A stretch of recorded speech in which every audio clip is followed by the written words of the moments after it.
Most people think danger looks obvious: broken windows, screaming, police tape, but sometimes it looks like a quiet street in Ohio.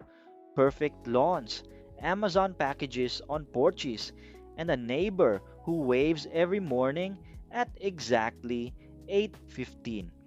If I had trusted my son the first night he said something felt wrong, maybe I wouldn't check the clock every night at 2:11 a.m. When we moved to Maple Drive, I wanted predictable. After my divorce, predictable sounded safe. My name's Lauren. I work remote. HR, nothing exciting. My son Aiden is 13. Quiet, observant. The kind of kid who notices when something's slightly off. Across the street lived Daniel Reed, mid 40s, worked from home, always polite, always smiling, never too friendly. The first week felt normal until Aiden asked me a strange question. Mom, why does his porch light turn on at the exact same time every night? I didn't look up. What time? 2:11. I laughed. Probably a timer. But the next night, I checked. 2:10. Nothing. 2:11. The porch light flicked on. Exactly. Not 2:10. Not 2:12. Exactly 2:11. And there was no movement inside the house. No shadow, no footsteps. Just the light. A few days later, Aiden's basketball rolled into Daniel's yard. He went to grab it and froze. Later, he told me he saw someone sitting at Daniel's dining table. A teenage boy, just sitting there, still, not eating, not moving, just staring forward. But when Daniel opened the front door seconds later, the house looked empty. No extra shoes, no second voice, no sound. He just smiled and said, "Must have been your reflection, buddy." Reflections don't blink, but I didn't say that. Then I started noticing the cars.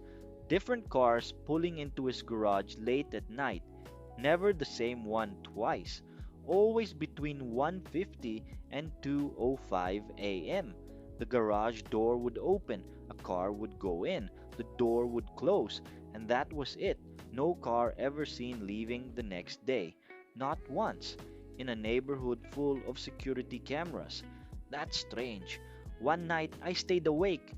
2:10, silence. 2:11, the porch light turned on, and this time the garage door opened too, slowly. But no car pulled in, nothing went inside. The door just stayed open for about 30 seconds. Then it closed, like it was waiting for someone. The next morning, Daniel knocked on our door. He had never done that before. He smiled, too calm, too steady. "Just wanted to introduce myself properly," he said. But he'd already done that weeks ago. He stood there for a few seconds longer than necessary, then said something that made my stomach drop. "You two sleep pretty late sometimes." We had blackout curtains. How would he know that? That night I didn't sleep. 2:10. I was already standing at the window. 2:11. The porch light flicked on, and upstairs, behind his curtains, I saw a shadow, not moving, just standing there facing our house. It wasn't Daniel. It was shorter, thinner, watching. The next day I called the police, just to check, just to ease my mind. They came, they talked to him. Everything looked normal. No record, no complaints, no reason to search the house. They left. Daniel didn't wave at me after that, he just stared. 2 nights later, his car was gone. The driveway was empty. The house was dark. 2:11. The porch light turned on, and the garage door opened again. But this time, someone stepped out. Not Daniel, a teenage boy, same build Aiden described. He walked into the street, looked around, confused. Then he ran, straight past our house, into the darkness. I opened the front door, but he was gone. No footsteps, no sound, nothing. Police came again the next morning. Daniel was gone. House empty. No signs of forced entry. No missing persons report connected to the address. It was like he had never existed. The house stayed empty for weeks. Eventually, it went up for sale. A new family moved in, fresh paint, different car, normal life again. I told myself it was over. Then one night, months later, I woke up for no reason. I checked the clock. 2:10. I held my breath. 2:11. The porch light across the street turned on. I felt my heart start pounding again, and beside me, Aiden whispered, "Mom, it's not on a timer." Because the new neighbors weren't home yet, and the house across Maple Drive was watching us again. The next morning, the police came back, but this time it wasn't because of us. The new neighbors had called. They said their porch light turned on by itself at exactly 2:11 a.m., and when they checked, their garage door was wide open. That wasn't the part that scared me. What scared me was what the officers found in the basement. Behind a storage wall, there was an old electrical panel, not connected to the house's main system. It wasn't a timer, it was custom wiring, and it didn't just connect to their house, it connected across the street to us. The technician explained it slowly. Before Daniel disappeared, he had rerouted a secondary circuit line underground.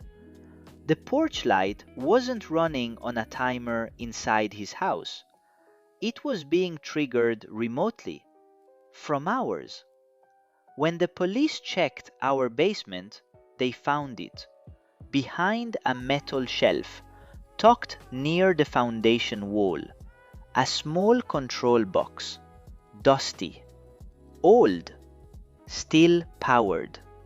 On the front, a digital display, 2:11 a.m., set permanently, and taped underneath it a small piece of paper, 4 words written in black ink.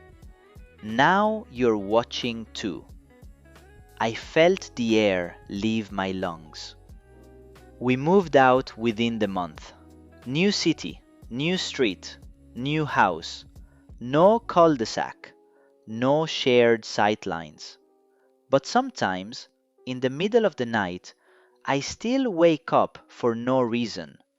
And the first thing I do is check the clock.